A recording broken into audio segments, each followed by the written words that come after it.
Hey guys, welcome back to the channel. Hope you're having a good one.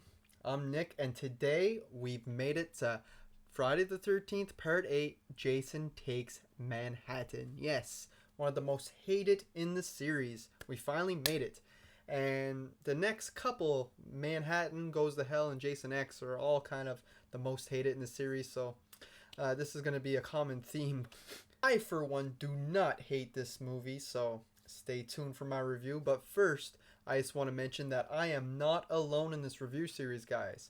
We got the boys over at Good Real Hunting. We got Filthy Dan's film discussion. We got reviews and rankings with Robbie Sobel. And we got Moser movie reviews, all putting out reviews the same day as me. So go check them out. Links will be in the description, as well as House of the Living Dead's channel, who do watch alongs to the films that we just reviewed on the same night. So they'll be doing a watch along for this movie Friday night. So don't miss it. Their link will also be in the description. And lastly, don't forget that there is a Friday the 13th award show on August 13th over on the J-Man's Movie Caves channel, Jason Nike. I'll also throw a link to that in the description.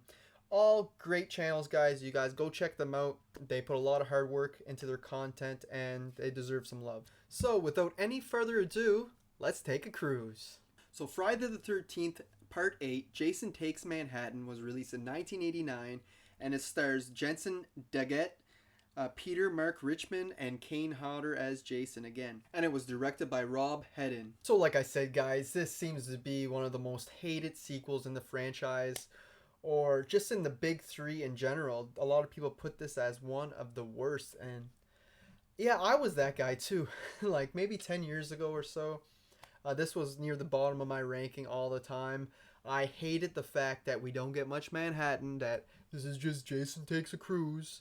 And I also didn't like the fact that Jason was teleporting out of nowhere. Like, he did a little bit before, but now it's like really prominent. Like, you actually see him go all around the room and shit. But I've learned, I grew to love this film. I really don't know why, but it's just so damn entertaining. It's kind of like Part 5, how it's bad, but you can't get enough of it because of its entertainment value. And right off the bat, this movie opens up with a killer track. We got The Darkest Side of the Night by Metropolis. Love that song. One of my favorite songs in the entire franchise. And I will be doing a top 10 soundtrack songs from the Friday the 13th series in the future. And this one will be near the top of my list. So right away, we got a killer track, off to a good start. And they're showing New York and how grimy and dirty it is. Even before Jason gets there, it's a pretty much a shithole at this point. And then the movie takes us back to Crystal Lake, where we get this couple in this little boat who happens to have an anchor dragging at the bottom of the lake. And guess what? Jason's still down there. And the anchor kind of hooks onto an electric cable, and that resurrects Jason again with the power of electricity, just like the lightning in Part 6. And I figure at this point, every time the guy gets resurrected or brought back, he gets stronger. And it would make sense watching this series back to back, all the films. So that's why I say Jason teleports so much this film, because yeah, maybe his abilities all increase after that next wave of electricity. That's just my theory, guys, and I have quite a bit of them for this film. It just makes for an easier watch, because that was one thing that really bothered me back in the day, and I got over it. It was the teleportation. And Jason in this film looks gnarly in my opinion. I know a lot of people hate it, but it's actually one of my favorite looks. He got like the wet, slimy look with I call it the nicotine mask, the yellowish mask. And it's funny that he got the mask from the guy in the boat, and it was almost identical to what the mask already was, right down to the axe mark. Although the chevrons are a little different, they're facing the opposite way. And like I said, the mask is very yellow, like it was in a smoke-filled room for years. And like I said, the role was reprised by Kane Hodder, and he will continue to play Jason for the next few films.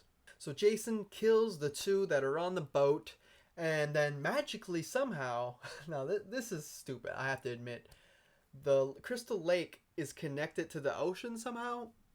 God knows how. New Jersey connected to the ocean. Like, okay, but not a lake.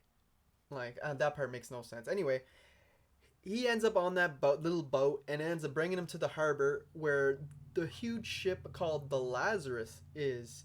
And the Lazarus is taking this group of students who are on like a senior trip going to New York. Logic aside, the water parts and everything makes zero sense.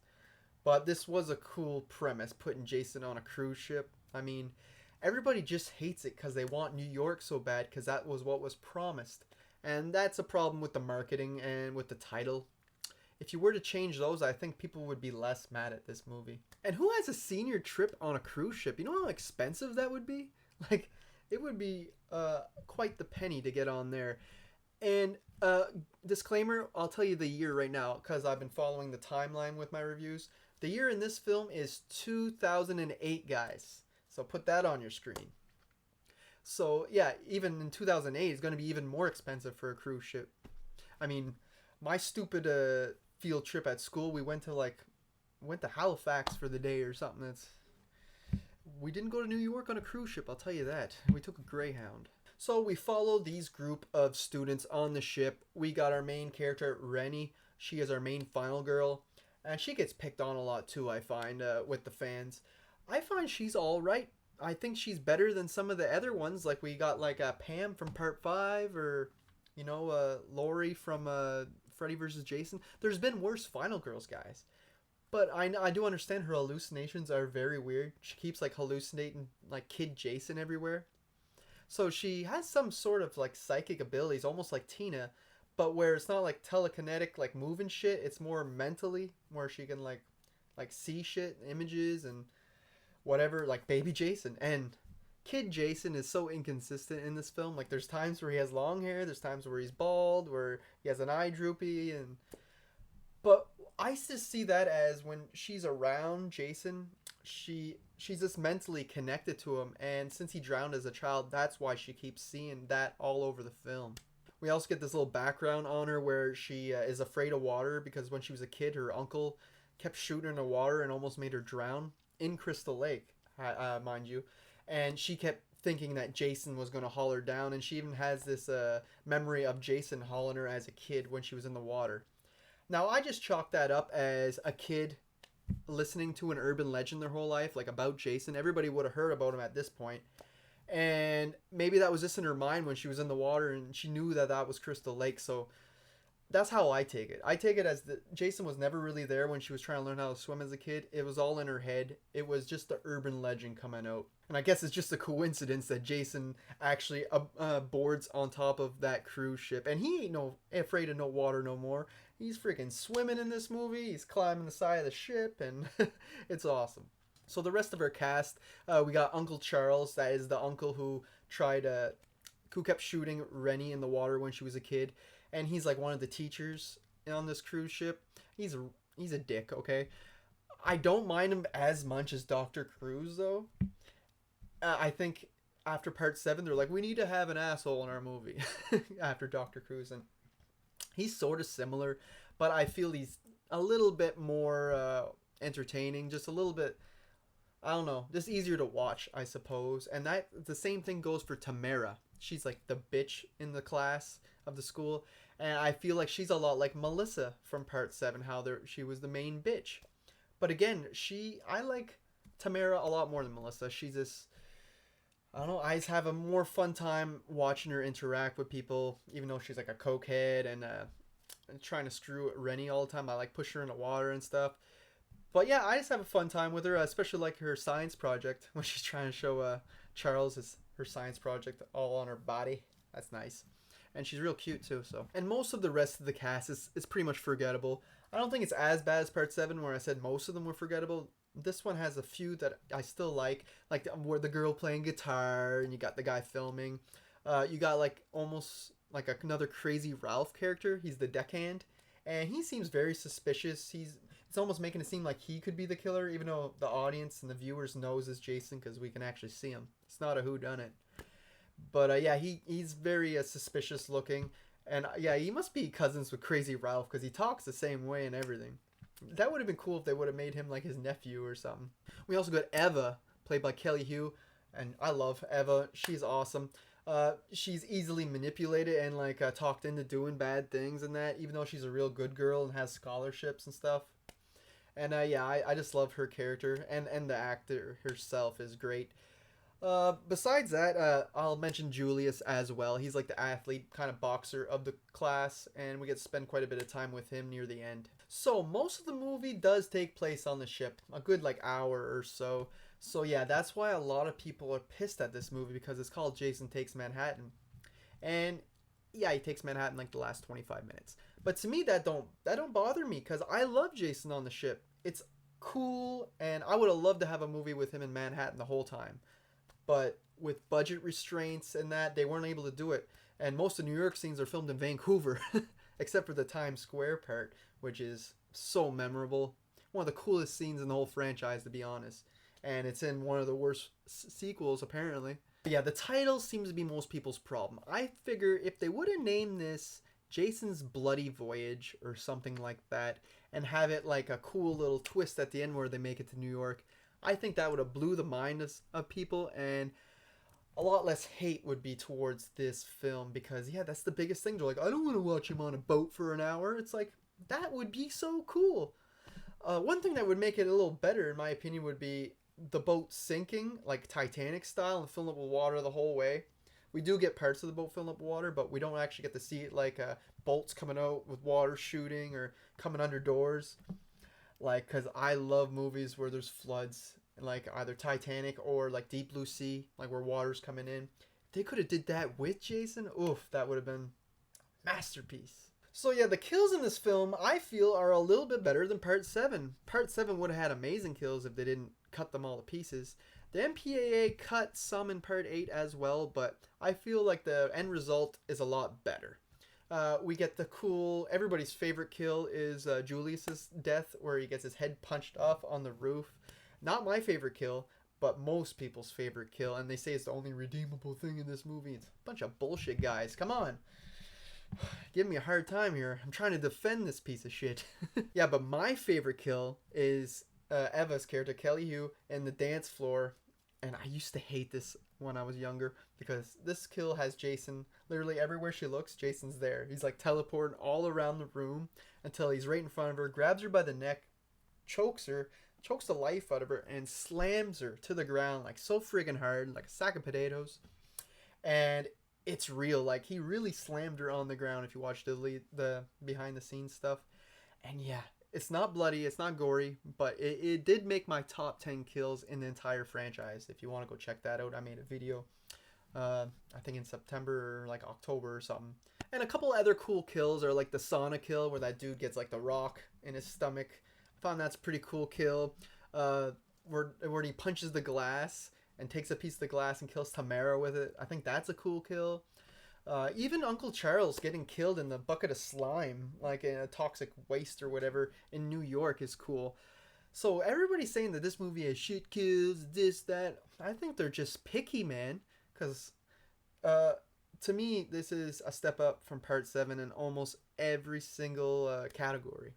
I admit there are a lot of filler kills too, like off screen or just nothing too special. But we get like 20 or so kills in this film, so there's bound to be filler. And when we do get to New York, guys, it is epic. I love the whole scene, like where they're going in the metro through like the train carts and Jason's following them. And it's just so intense. We never got to see him out of the camp before like this. And it's awesome. And people who hate that, it's like, do you really want another movie, the 8th entry in the series, to just be at Crystal Lake again and have the same things happening over again and be just mediocre at best? Come on, guys. I almost broke the computer there. All right, come on, guys. Like, smarten up. We also get that really cool shot of him in Times Square, like one of the only shots actually in New York. And it looks so amazing. It's not a scene that you could recreate any day of the week.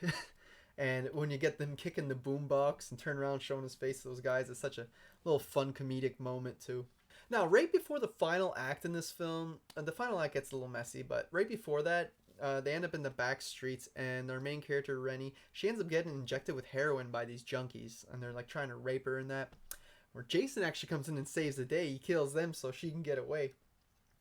If anybody's going to kill Rennie, it's going to be Jason, not those junkies. But you got to remember, she just took heroin now. Like, so she must be tripping. And they end up in the sewers. And this is where the guy explains to them there's a wall of toxic sludge that comes through here every night at 12 o'clock. Which is, I think, ridiculous. Like, that would never happen in the sewers. I don't think. Or we wouldn't have any rats or anything down there. They all get killed, I think. I totally understand people's frustration for this final act. When the sludge does come and it kills Jason, it turns them all into slush. His mask comes off and we get a very like clay face. I don't hate it though. I know a lot of people hate the clay face when he goes a bunch of water and shit comes out, but I don't mind it. I find it looks cool, man. It's not the best unmasking of him for sure, but I don't think it's the worst. And yeah, the sludge comes, catches on fire, and he turns back into a little boy. But remember, it's been Rennie who's been seeing him hallucinating as a little kid the whole movie. So that could have been just her hallucinating again. He probably was just lying there in the toxic sludge or like melting and shit. I can't see him actually turn into the little kid. That was just her. Plus, she was on heroin, so that could have been just her tripping for all I know. That whole final act could have been her tripping, and maybe she did die from Jason in New York, not even going in the sewers. We will never know. And that's the beauty of it. Like, I get it. This is a bad movie. There was a lot of questionable choices in the writing department. I'll give you that. But I do like the fact that they try to continue off part 7. They still had Jason down there in the water, and they brought him back like that. His looks are totally different, but at least we get that little bit of connective tissue with part 7 at the first. And yeah, it's just entertaining. I'm so entertained by this film. I could pop it in anytime, and it's a good background film. I have a good time with it. It's never a dull moment to me. I like the ship setting, so I don't care that they're not in New York the whole film. Even though that would have been a cool movie, I'm not mad at it. So in the end, yeah, it's a bad movie, but it's highly entertaining, and I love it. It's kind of like part 5, where you know it's bad, but you can't help but keep watching it. I'm so glad, because if I would have done this review like 10 years ago, it would have been like a 2 out of 10. I would have said it was complete garbage and a waste of time. But man, has this film grown on me over the years. I actually really like it now. Enough to give it this rating. I'm going to give this movie a 6 out of 10. That's a passing mark. Like, it's not the worst in the franchise for me, and it's definitely one that I'll rewatch a lot more than the others. And like part 6, you almost get like a rock star vibe from this film, which I really like since I'm into rock and metal myself. So there you go, guys. That was me trying to defend this movie as much as I could while still pointing out a lot of faults. I know I must have missed some, but to me, it don't matter. I can let those faults go past me. So hopefully in the future, this movie starts to grow on you guys too, and you'll take it for just an entertaining, fun time, even though you can consider it a bad film. So that's where I want you guys to drop your comments down below and let me know why you hate this movie, or are you one of the few who actually love this movie? I know Jeffrey Cool really loves this movie. He does the Question of the Day all the time in Killer Flicks, so at least there's him and me that like this movie. I know he really loves it. I like it, okay? Which is a big step up from hating it in the past. So yeah, guys, let me know down below what you guys thought. Make sure to check me out on Letterboxd. I'll leave that in the description as well. I have all my rankings and reviews on there too. And that's it for today, guys. Thanks for watching.